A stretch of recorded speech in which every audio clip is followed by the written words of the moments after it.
नमस्कार, मैं हूं आपके साथ शिवानी लोहिया और आप देख रहे हैं गुरुग्राम प्लस आपका विश्वास। जैसा कि आप लोग जानते ही हैं कि गुरुग्राम प्लस की टीम जो है वो फिलहाल देहातों के चुनाव, छोटी सरकारों के चुनाव यानी कि पंचायत चुनाव जो है वो कवर कर रही है। और इसी के चलते जैसा कि आप ये भी जानते हैं कि हम लोग काफ़ी इस चीज़ में सक्रिय हैं कि सरकार का जो 50% का आरक्षण है वो महिलाओं को देना कितना सही है। हम चाहते हैं कि इस बार जो महिला इस चीज़ के लायक है वही जो है इस बार वो ताज जो सरपंची का हो, चाहे वो पार्षदी का हो, चाहे फिर वो चेयरमैनी का हो, कोई भी ताज हो वो उसी के सर पे सजे जो कि उसके लायक हो। लेकिन बावजूद इसके ये सब बातों से हटकर फिलहाल हम गुरुग्राम के जिला परिषद वार्ड नंबर 2 में मौजूद हैं और रिठौज गांव में मौजूद है। जैसा कि आप लोग ये भी जानते हैं कि सोहना की राजनीति में रिठौज गांव का जो है एक अलग ही रुख रहता है। हमेशा यहाँ की जो पकड़ होती है वो पूरे क्षेत्र को बदल देती है और इसी तरीके से एक बार फिर से वार्ड नंबर 2 में जो रिठौज गांव है उसकी रणनीति, उसकी जो सक्रियता है वो कुछ अलग तरीके की दिखाई दे रही है। जैसा कि 2 नंबर वार्ड के अंदर 2 जो उम्मीदवार हैं वो ताल ठोक रहे हैं, जिसमें से एक है डॉक्टर सारिका जो कि पीएचडी है और अच्छी जुझारू जो है वो है, जुझारू है, पढ़ी लिखी है, सरकार की हर जो धारा है उस पर अमल करती हुई और उसके मुताबिक है। वहीं दूसरी ओर है पुष्पा, जो कि पुष्पा सुखबीर खटाना है, जो कि सर्वसहमति के द्वारा कुछ लोगों ने उनका कहना है कि पंचायत करके उनको उठाया गया है। असल तस्वीर दोनों की अलग अलग है, लेकिन हम फिलहाल डॉक्टर सारिका के जो प्रतिनिधि हैं और डॉक्टर सारिका को समर्थन देने के लिए तमाम लोग यहाँ पर मौजूद हैं।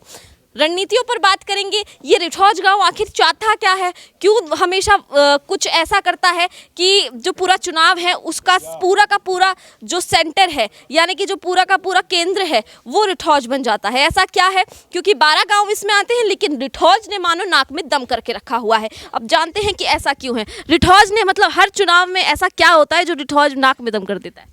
देखो जी, रिठौज पढ़ा लिखा गांव है हमारे टोटल इस इलाके में। ये नाक में दम किसी के में नहीं करता। हमारा बहुत बढ़िया भाईचारा है, प्यार है। हम इलेक्शन जब तक रहता है तब तक तो हम एक दूसरे के अलग अलग पाले खिंच जाते हैं, रहते हैं, लेकिन इलेक्शन ख़त्म होने के बाद हम सब भाईचारे में बड़े प्यार से रहते हैं। और यही कारण है कि आज तक हमारे पंचायत का इलेक्शन हुआ ही नहीं है गाँव में, कभी भी इलेक्शन नहीं हुआ हमारे गाँव में। इस बार भी ये लोगों का अपना अपना नज़रिया है।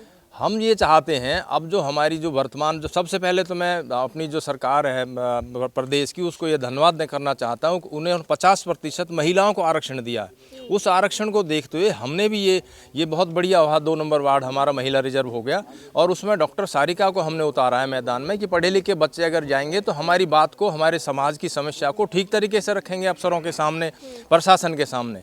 और ये आगे तक भी हमें जो है ना काफ़ी जोश लोगों में मिल रहा है कि भाई बहुत बढ़िया किया रिठौज गांव ने कि पढ़ी लिखी लड़की को आगे चुनाव में उतारा है। अच्छा, पढ़ी लिखी लड़की को तो चुनाव में उतारा है, लेकिन आपके गांव में जैसे आपने खुद बताया कि पंचायत के द्वारा ये सहमति होती है कि सरपंच कौन बनेगा, इसी तरीके के पार्षदी पर भी जो है पंचायत होती है। लेकिन इस बार ऐसा क्या हुआ है, जैसा कि हम लोग जानते ही हैं कि सुखबीर चेयरमैन की मौत के बाद जो है पुष्पा जो सुखबीर चेयरमैन है वो चुनाव में उनको उठाया गया है। लेकिन एक तरफ सहानुभूति देकर किसी को पार्षदी में उठाना और दूसरी तरफ एक पढ़ी लिखी जिसका दायित्व बनता है, जिसका मौका होता है कि सेवा करने का, उसको आप कितना सही मानते हैं?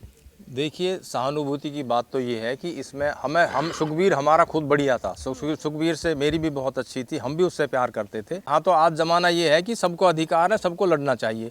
ये आगे की जनता इसका फैसला करेगी कि लोग पढ़े लिखे लोगों को आगे सत्ता में भेजना चाहती है या लेसर क्वालिफाइड को आगे भेजना चाहती है। बिल्कुल, ये बात बिल्कुल सही कही, क्योंकि ये चुनाव है और इसमें हमें केवल और केवल 1 साल नहीं बल्कि 5 साल इनको झेलना है और 5 साल इनसे विकास कराना है। और अगर सहानुभूति में वोट दे देते हैं तो वो आपके आने वाले 5 साल को बिल्कुल बर्बाद कर सकता है। ये मेरी निजी राय है। और तमाम लोगों से बात करते हैं। सतबीर जी हमारे साथ हैं जो कि डॉक्टर सारिका के प्रतिनिधि है। सतबीर जी, आप यहाँ पर आए हैं, समर्थन मिला है, इस पर बात नहीं करूंगी।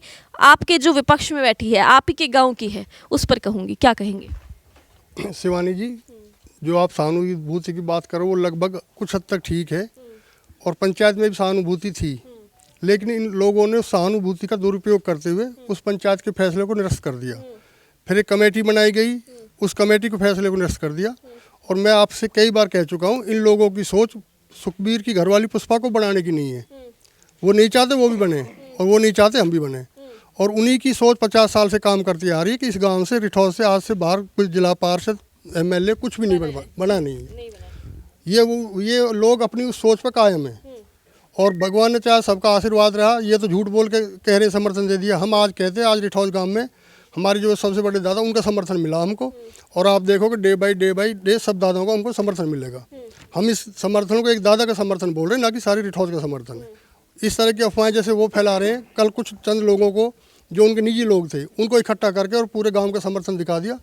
इस तरह के सस्ती लोकप्रियता चुनाव में नहीं चलेगी, ये जनता सब जानती है। ये जनता है, ये बिल्कुल सब कुछ जानती है कि कौन समर्थन सबसे बड़ी बात जनता ये भी जानती है कि आखिर कौन सा उम्मीदवार जो है इस बार लायक है। मैं आपसे फिर अपील करूंगी, अगर आप इस बार अपना कीमती वोट जो है देने जा रहे हैं तो इस ढर्रे पे बिल्कुल ना चढ़े कि आखिर ये मेरा अपना है, ये मेरी जाति का है, ये मेरा अपना है, इससे मुझे ये फ़ायदा होगा, तो इस तरफ से वोट ना दे। अगर आपको वोट देनी है और अगर आप अपने मत का सच में इस्तेमाल करना चाहते हैं तो आप उस इंसान को अपना मत दे जो कि उसके लायक है, अन्यथा नोटा का ऑप्शन अभी भी बाकी है। और भी तमाम लोग यहाँ पर मौजूद है। आप क्या कहेंगे बाबा? आपने कई चुनाव यहाँ पर देखे होंगे, इस बार फिर से वही रिठौर फिर एक नहीं हुआ ना। विधानसभा चुनाव में कभी एक होता है, मतलब कोई ना कोई दूसरे अपने आप को जिताने का जो है मुझे लगता है कि गोल नहीं रखते हैं, लेकिन दूसरे को हराने का जरूर रखते हैं। बहुत बढ़िया गांव था हमारा, नंबर 1 पे गांव था। इस बार क्या हुआ, चंद लोगों ने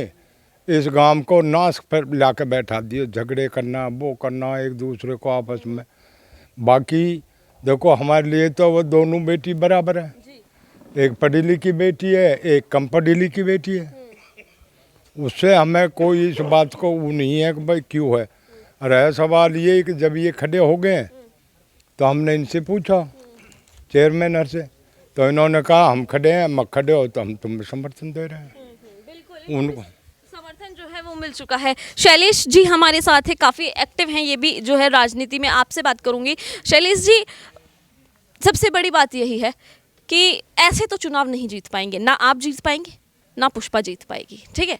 तो बीच का कोई रास्ता कभी सोचा? एक्चुअल में ये 12 गांव का चुनाव है और 12 गांव के चुनाव में जिला परिषद का चुनाव है और मैं पूर्व चेयरमैन भी रहा हूँ और गुजरों में 71 के बाद मैं ही मार्केट कमेटी का सिर्फ चेयरमैन रहा हूँ, मेरे अलावा कोई रहा भी नहीं है। और मैं काफ़ी दिन पॉलिटिकल पार्टी से जुड़ा हूँ। इन सारे गाँव में जिनका चुनाव है इनमें सब में हमारे कार्यकर्ता हमारे साथी हैं जिनके साथ हमने काम किया। और रिठौर के अलावा 11 गांव में हमारी बढ़िया टीम है। और जैसे कि पहले लोगों ने कहा, हम युवाओं की भावनाओं को देखते हुए हमने अपने परिवार की जो सबसे पढ़ी लिखी ये जो महिला है, हमारे बेटे की बहू है, इसको इसलिए उतारा कि ये PhD है और बच्चों में युवाओं में और राजनीति में एक संदेश जाए कि आने वाले समय में ये नए बच्चे जो बहुत एजुकेटेड हैं, यही सब तरह की, चाहे कोई डेवलपमेंट की बात है या प्रशासन की कोई बात है, उसमें सब में ये बच्चे ही आगे राजनीति में अपना भविष्य दिखाएं।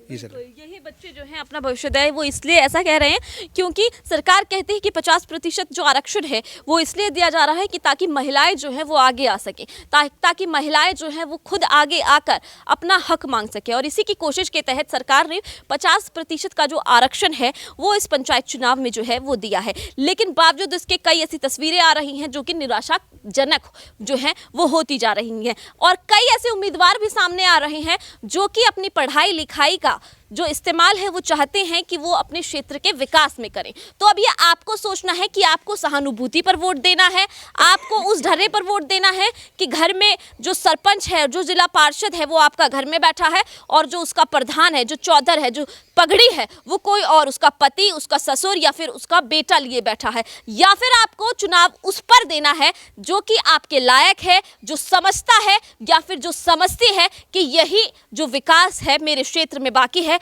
और इसी तरीके का विकास जो है मुझे अपने क्षेत्र में करना है। अब आपके ऊपर है, सहानुभूति पर वोट देंगे या फिर पति नामक पत्नी को वोट देंगे या फिर उस महिला को वोट देंगे जो कि इसके लायक। आपका क्या कहना है मुझे कमेंट करके जरूर बताएं। खबर को शेयर इतना करें ताकि ज्यादा से ज्यादा वार्ड नंबर 2 की जनता ये देख सके और वो अपना मत भी जो है यहाँ पर रख सके। चैनल को सब्सक्राइब करें ताकि ज्यादा से ज्यादा खबरें मैं आप तक पहुंचाती रहूं। धन्यवाद। गुरुग्राम की हर छोटी बड़ी खबर के लिए YouTube पर सब्सक्राइब करें गुरुग्राम प्लस और Facebook और Instagram पर फॉलो करें और हाँ, बेल आइकन दबाना ना भूलें। आप हमें कॉल और व्हाट्सएप भी कर सकते हैं। हमारा नंबर है 9643107600।